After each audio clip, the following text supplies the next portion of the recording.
Art at the Movies with your boy B.Nance reviews The Last Dragon, starring Taimak, Vanity, and Julius Carey. Made in 1985, The Last Dragon is a pop culture amalgam of Motown, kung fu flicks, music video culture, and special effects.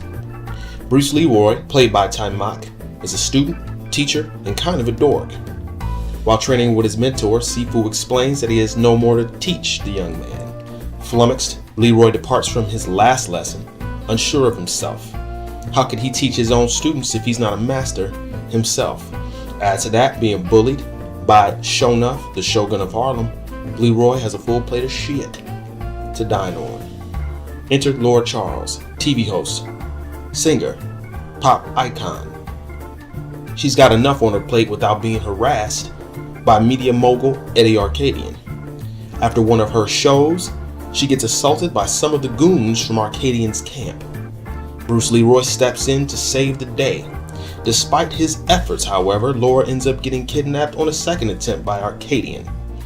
Now it is up to Leroy, his students, and the rest of his crew to save Laura and stop Arcadian, who has seemingly teamed up with Shonuff in a combined effort to whoop Leroy's ass. Now on to the pros and cons section, starting with the first. This is a fun movie. It's simple and easy to understand. You never leave the feeling you have when the movie starts all the way up to the end. The music also was super catchy and serves the idea that this is a giant music video.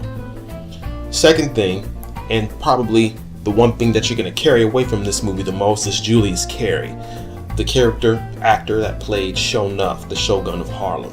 He arguably steals the movie from Bruce Leroy. From the red outfit, the Jerry curl afro, chewing up scenery, and throwing out lines like a gung fu pimp. Shonuff is probably the thing that you're going to take away from this movie the most. That and the glow. As far as the cons, this movie is pointless to critique because it's designed to be a goofy, strange, and irreverent movie. It's very much a product of its time.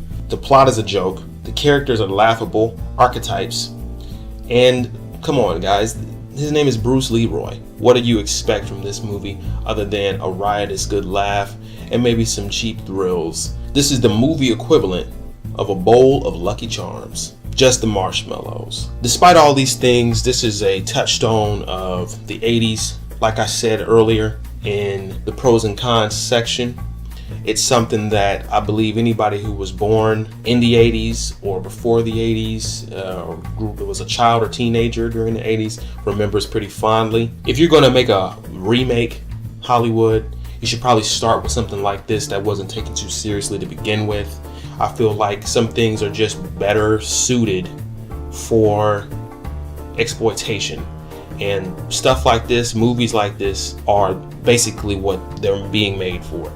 So if you liked what you heard here, if you enjoyed the tutorial, if you enjoyed the video, if you enjoyed me talking, please click the like and subscribe, and I'll see you guys next time.